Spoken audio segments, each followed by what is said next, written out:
Hello friends, कैसे हैं आप सब। आई होप आप लोग स्वस्थ होंगे, अपनी तैयारी में व्यस्त होंगे। आज हम यहाँ पे डिस्कस करने वाले हैं UP TET SST paper 2 important questions है, इसलिए आप सभी लोग वीडियो को लास्ट तक जरूर वॉच करिएगा। चैनल पर पहली बार आए हैं तो चैनल सब्सक्राइब करके बेल आइकन प्रेस कर लीजिएगा, इससे नोटिफिकेशन आप सभी को मिलता रहेगा। तो चलिए स्टार्ट करते हैं। क्वेश्चन फर्स्ट यहाँ पर दिया है, केले और अनानास मुख्यतया उगाए जाते हैं कहाँ पर। तो ये उगाए जाते हैं उष्णकटिबंधीय क्षेत्रों में। आंसर आपका पहला यहाँ पर सही है। अगर इसकी पैदावार भारत में पूछी जाए कहाँ पर होती है, तो भारत में मुख्यतः इसकी पैदावार दक्षिण एवं पूर्वी भारत में होती है। कहाँ पर होती है? दक्षिणी एवं पूर्वी भारत में। दक्षिणी एवं पूर्वी भारत में पैदावार होती है। पहला आंसर यहाँ पर आपका सही है।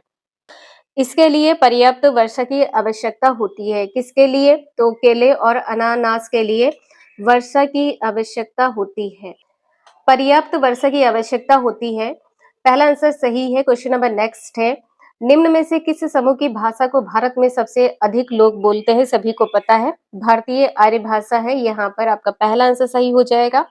क्वेश्चन नंबर नेक्स्ट है, निम्न में से कौन सा जुड़वा नगर है? जैसा कि आपको पता है कि जुड़वा नगर आपका हैदराबाद तथा सिकंदराबाद है।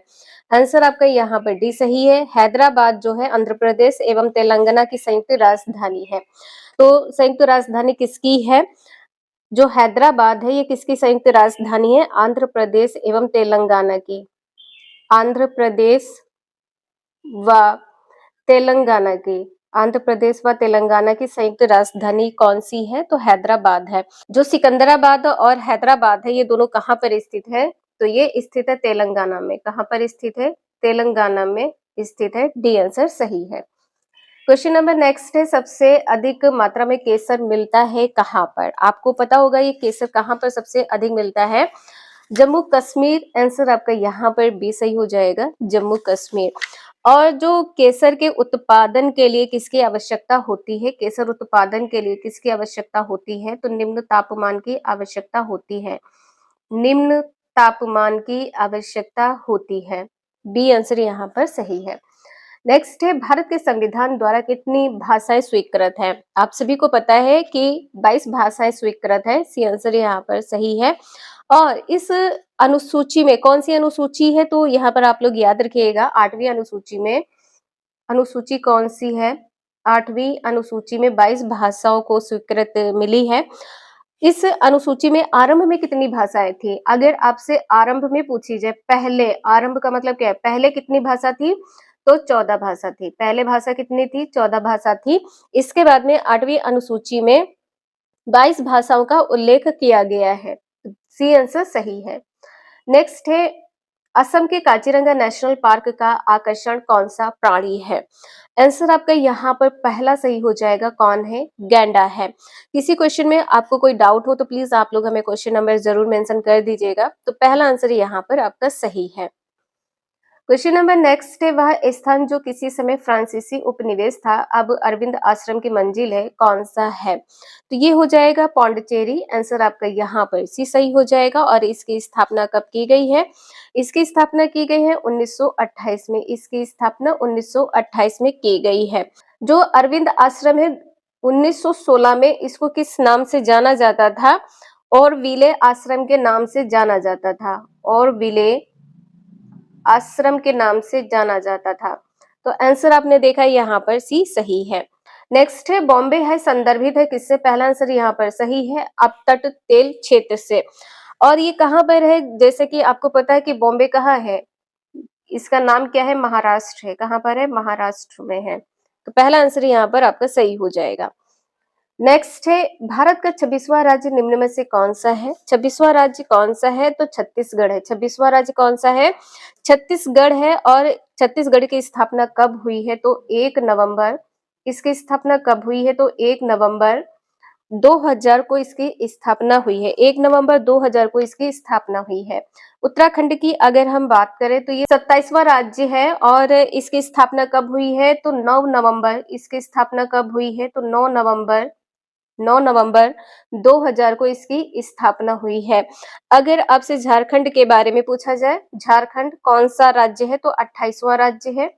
28वां राज्य है। और इसकी स्थापना कब की गई है?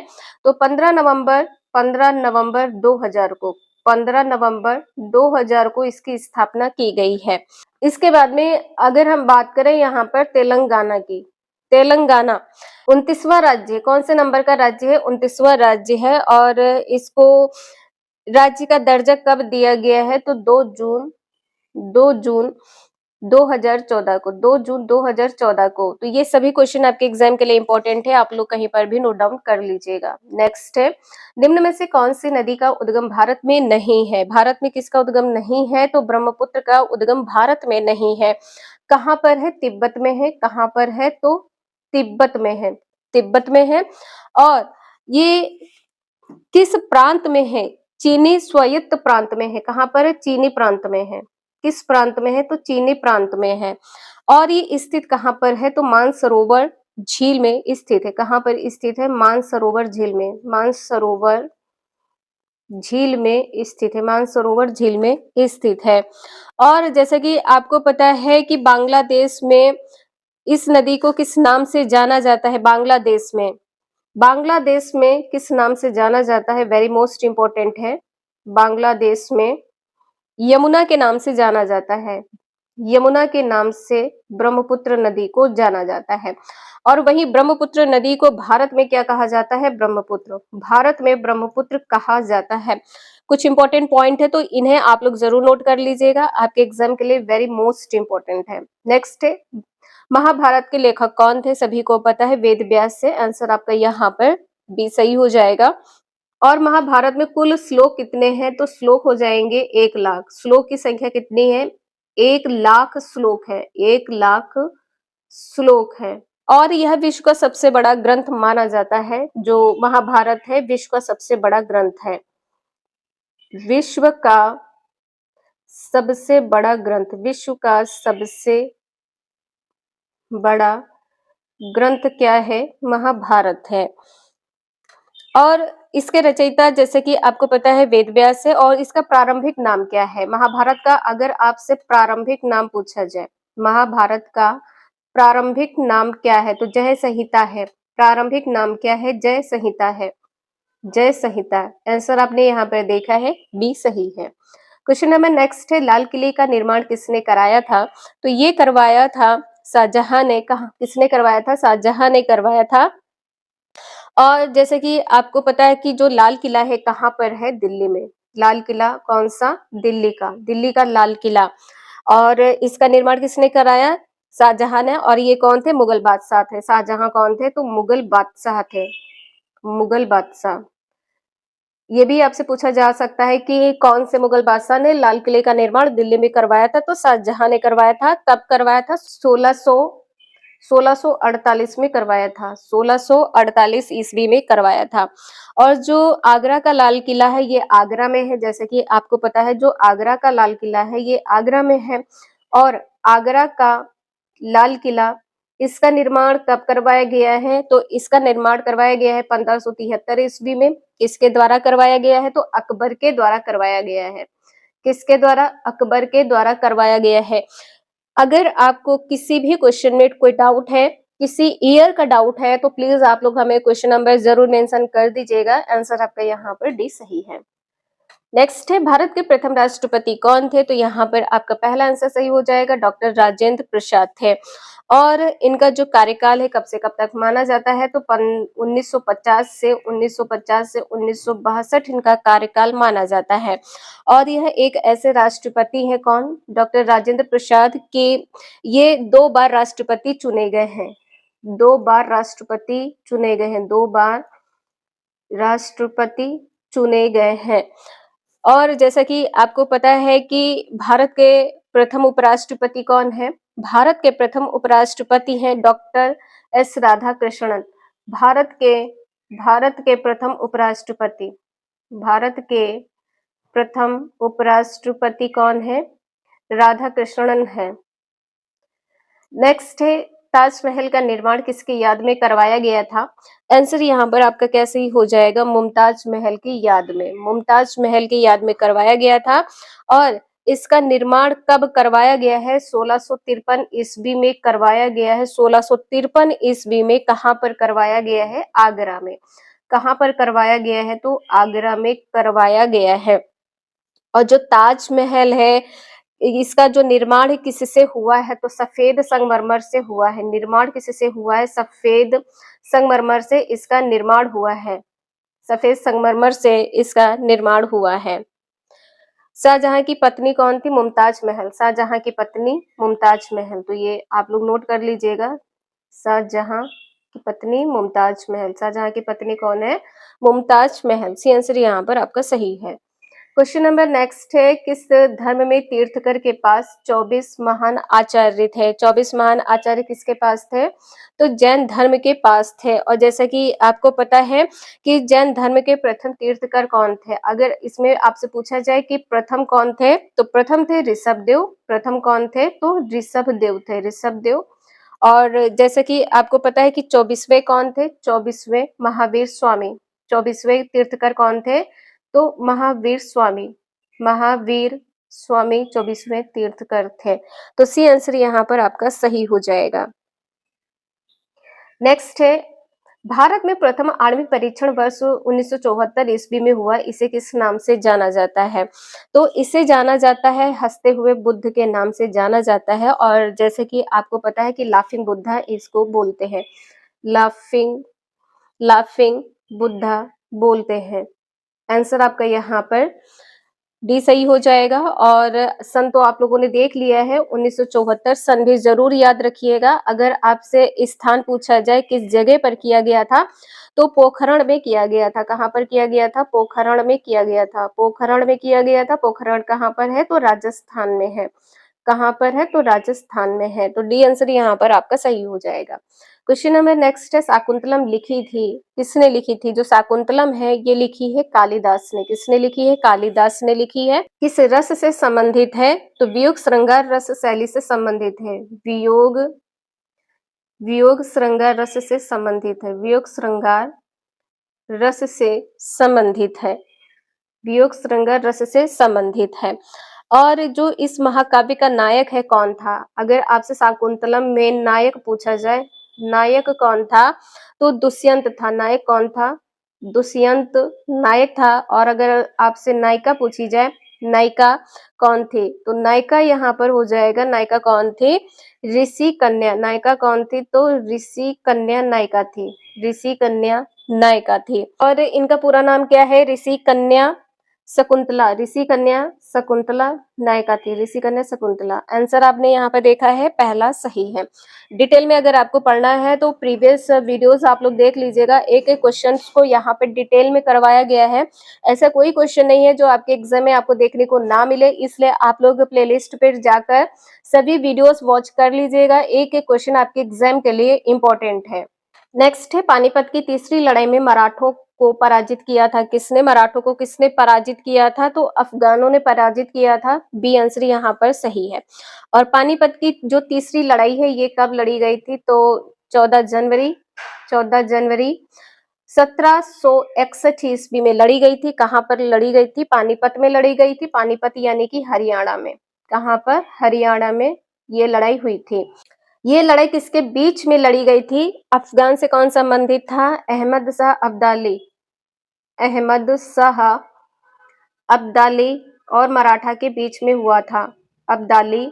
मराठा सेनापति नाम क्या था? मराठा सेनापति का नाम क्या था? अगर आपको पता हो तो आप लोग कमेंट करके जरूर बताएं। मराठा सेनापति कौन था? सदाशिव सदाशिव राव भाव के बीच में हुआ था। राव भाव के बीच में यह युद्ध हुआ था। तो देखिए, जो दोनों नाम है आपके ये इंपॉर्टेंट है। आपके एग्जाम में इस प्रकार से ये भी पूछा जा सकता है कि जो पानीपत की तीसरी लड़ाई है किसके बीच में हुई है? तो अफगान से कौन संबंधित है? अहमद शाह अब्दाली संबंधित है। और मराठा सेनापति कौन थे? सदाशिव राव भाऊ थे। इनके बीच में लड़ाई हुई थी। बी आंसर यहाँ पर आपका सही है। अगर आपसे पूछा जाए कि इसमें परास्त कौन हुआ था, तो मराठा परास्त हुए थे। परास्त कौन हुआ था? मराठा। मराठा परास्त हुए थे। मराठा परास्त हुए थे। नेक्स्ट है, किसने कहा था स्वराज मेरा जन्म सिद्ध अधिकार है? ये किसने कहा था? बाल गंगाधर तिलक ने कहा था। पहला आंसर यहाँ पर आपका सही हो जाएगा। और यह कांग्रेस के गर्म दल के नेतृत्व करता थे कौन? तो जैसे कि बाल गंगाधर आपको पता है किसके नेतृत्व करता थे? गर्म दल के। गरम दल के नेतृत्व करता थे, गरम दल के नेतृत्व करता थे। और ये किससे संबंधित है? तो ये संबंधित है कांग्रेस से। किससे संबंधित है? कांग्रेस से संबंधित है। आंसर आपका यहाँ पर पहला सही है। नेक्स्ट है राणा सांगा संबंधित है किससे? जो राणा सांगा हैं ये मेवाड़ से संबंधित है। सी आंसर आपका यहाँ पर सही हो जाएगा। और जैसे कि आपको पता है 16 मार्च 1527 16 मार्च 1527 में खानवा का युद्ध हुआ था। खानवा का युद्ध हुआ था। खानवा का युद्ध हुआ था। इसमें ये किसके बीच में हुआ था? जो खानवा का युद्ध है किसके बीच में हुआ था? राणा सांगा राणा सांगा व बाबर के मध्य हुआ था। राणा सांगा व बाबर के मध्य यह युद्ध हुआ था। इसमें पराजित कौन हुआ था? राणा सांगा। पराजित कौन हुआ? राणा सांगा। पराजित कौन हुआ? राणा सांगा। और यहाँ पर जैसे कि राणा सांगा पराजित हुए हैं, इसके बाद में भारत में मुगल साम्राज्य की स्थापना का जो मार्ग है ये प्रशस्त हो गया था। तो सी आंसर यहाँ पर आपने देखा है सही है। नेक्स्ट है पंचायती राज संस्थाओं का निर्माण सर्वप्रथम किस राज्य ने किया था? आपको पता है राजस्थान। आंसर आपका यहाँ पर पहला सही हो जाएगा, राजस्थान। राजस्थान कहाँ पर? नागौर में। कहाँ पर? नागौर में। और यह स्थापना कब हुई है? 2 अक्टूबर 1959 को। 2 अक्टूबर 1959 को। पहला आंसर यहाँ पर सही है। और किसकी सिफारिश पर? बलवंत राय मेहता समिति की सिफारिश पर हुई है। आंसर आपका यहाँ पर पहला सही है। क्वेश्चन नंबर नेक्स्ट है संवैधानिक सरकार का अर्थ क्या होता है? तो संविधान की शर्तों के अनुसार सरकार, कानून के अनुसार सरकार, लोकतांत्रिक सरकार, उपरोक्त सभी। तो संवैधानिक सरकार यहाँ पर ये तीनों पॉइंट आपके सही होंगे। नेक्स्ट है पंचशील पर हस्ताक्षर हुए थे कब? तो यहाँ पर किसके बीच हस्ताक्षर हुए हैं? नेहरू और झो एन लाई के बीच में हुए हैं। पहला आंसर सही है। और यह समझौता कब हुआ था? तो यह समझौता हुआ था 29 अप्रैल। यह समझौता कब हुआ है? 29 अप्रैल 1954 को यह समझौता हुआ है। आप सभी लोग इन क्वेश्चंस का प्रैक्टिस जरूर कर लीजिएगा और आपको लाइव क्लास में टेस्ट देखने को मिल जाएगा। इन सभी क्वेश्चंस का लाइव टेस्ट होने वाला है और यहाँ पर हम देखेंगे कि आपका कितना स्कोर है, क्योंकि यहाँ पर आपको लगभग 23 से 24 क्लासेस आपकी यूपी टेट एसएसटी की कंप्लीट हो चुकी हैं, जिसमें आप सभी को लगभग 300-400 क्वेश्चंस कंप्लीट करवाए जा चुके हैं और सभी क्वेश्चंस का एक्सप्लेनेशन अच्छे से किया गया है। तो आप लोग प्रैक्टिस कर लीजिएगा और जल्दी ही हम आप सभी का लाइव टेस्ट लेने वाले हैं। तो चलिए नेक्स्ट क्वेश्चन यहाँ पर दिया है, संविधान सभा के सदस्यों द्वारा भारत के संविधान पर अंत में कब हस्ताक्षर हुए थे? अंत में कब हस्ताक्षर हुए हैं? तो 24 जनवरी 1950 को हस्ताक्षर हुए हैं। आप सभी को पता होगा पहला स्वाधीनता दिवस कब मनाया गया है? पहला स्वाधीनता दिवस किस तिथि से संबंधित है? डेट क्या है? तो 26 जनवरी 1930। 26 जनवरी 1930 से। और 26 जनवरी 1950 को क्या हुआ था? तो इस दिन संविधान लागू हुआ था। संविधान लागू हुआ था। संविधान लागू हुआ था। आंसर बी सही है। नेक्स्ट है संविधान सभा के प्रधान कौन थे? तो डॉक्टर राजेंद्र प्रसाद थे। कौन थे? डॉक्टर राजेंद्र प्रसाद थे। और जैसे कि आपको पता है कि बी आर अम्बेडकर कौन थे? तो संविधान सभा की जो प्रारूप समिति है इसके अध्यक्ष थे। प्रारूप समिति के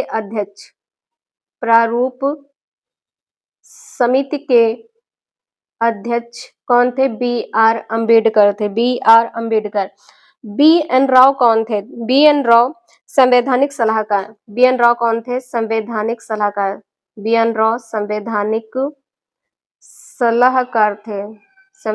सलाहकार थे। नेक्स्ट है राजा हर्षवर्धन की राजधानी थी कहाँ पर? राजा हर्षवर्धन की राजधानी कन्नौज थी। यहाँ पर बी आंसर आपका सही हो जाएगा, कन्नौज थे। राजा हर्षवर्धन किस वंश से संबंधित है? पुष्यभूति वंश से संबंधित है। पुष्यभूति वंश से संबंधित है। और हर्षवर्धन ने कन्नौज को अपनी राजधानी बनाया था। और हर्षवर्धन की जब मृत्यु हुई थी तो त्रिपक्षीय संघर्ष हुआ था। हर्षवर्धन की मृत्यु के पश्चात त्रिपक्षीय संघर्षी युद्ध हुआ था और किसके बीच हुआ था? तो पाल के बीच में हुआ था, पाल और गुर्जर प्रतिहार और गुर्जर गुर्जर प्रतिहार गुर्जर प्रतिहार और राष्ट्रकूट के बीच में हुआ था। राष्ट्रकूट के बीच में यह युद्ध हुआ था। और यह युद्ध कब तक हुआ है ये पूछा जा सकता है। तो ये युद्ध हुआ है 200 वर्ष तक। 200 वर्षों तक यह युद्ध हुआ है। और इस संघर्ष में विजेता कौन हुए हैं? अंत में विजय कौन हुआ है? तो गुर्जर प्रतिहार। गुर्जर प्रतिहार विजय हुए हैं। आंसर आपने देखा है यहाँ पर बी सही है। क्वेश्चन नंबर नेक्स्ट है, एलोरा के कैलाश मंदिर का निर्माण कराया गया था किसके द्वारा? राष्ट्रकूटों के द्वारा करवाया गया था। डी आंसर आपका यहाँ पर सही है। और एलोरा का सबसे प्रसिद्ध मंदिर कौन सा है? सबसे प्रसिद्ध मंदिर आपका कैलाश मंदिर हो जाएगा। इसका निर्माण किसके द्वारा करवाया गया है? तो कृष्ण प्रथम के द्वारा करवाया गया है। कृष्ण प्रथम के द्वारा करवाया गया है। नेक्स्ट है, ग्राम पंचायत के कितने पक्ष हैं? आप सभी को पता है ग्राम पंचायत के 3 पक्ष हैं। ग्राम पंचायत के 3 पक्ष हैं। पहला कौन सा है? तो यहाँ पर जिला पंचायत है। पहला है जिला पंचायत। पहला है जिला पंचायत। जिला के बाद में यहाँ पर खंड हो जाएगा, खंड पंचायत। खंड पंचायत। इसके बाद में है ग्राम पंचायत। इसके बाद में है ग्राम पंचायत। तो यहाँ पर आंसर आपका सी सही हो जाएगा। पंचायती राज व्यवस्था किससे संबंधित है? आप लोग कमेंट करके जरूर बताइएगा। नेक्स्ट है, नगर पालिका कमेटी का प्रधान कहलाता है क्या? तो अध्यक्ष कहलाता है। यहाँ पर डी आंसर आपका सही हो जाएगा, अध्यक्ष यानी कि चेयरमैन। नेक्स्ट है, ग्राम न्यायालय कहलाता है क्या? ग्राम न्यायालय क्या कहलाता है? तो यहाँ पर न्याय पंचायत हो जाएगा। आंसर आपका यहाँ पर बी सही है। यूपी टेट एसएसटी पेपर 2 में पूछे गए कुछ इंपॉर्टेंट क्वेश्चंस यहाँ पर आपने देखा है। ऐसे ही क्वेश्चन आपके यूपी टेट में पूछे जाएंगे। आज के लिए इतना ही, मिलते हैं नेक्स्ट क्लास में। वीडियो यूजफुल लगी हो तो लाइक एंड सब्सक्राइब जरूर करें और इन सभी क्वेश्चंस का आप लोग रिवीजन कर लीजिएगा। और आप सभी को यहाँ पर लैब टेस्ट देखने को मिल जाएगा। 100 क्वेश्चंस का लैब टेस्ट होने वाला है, इसलिए आप लोग रिवीजन जरूर करते रहिएगा। Thank you for watching this video.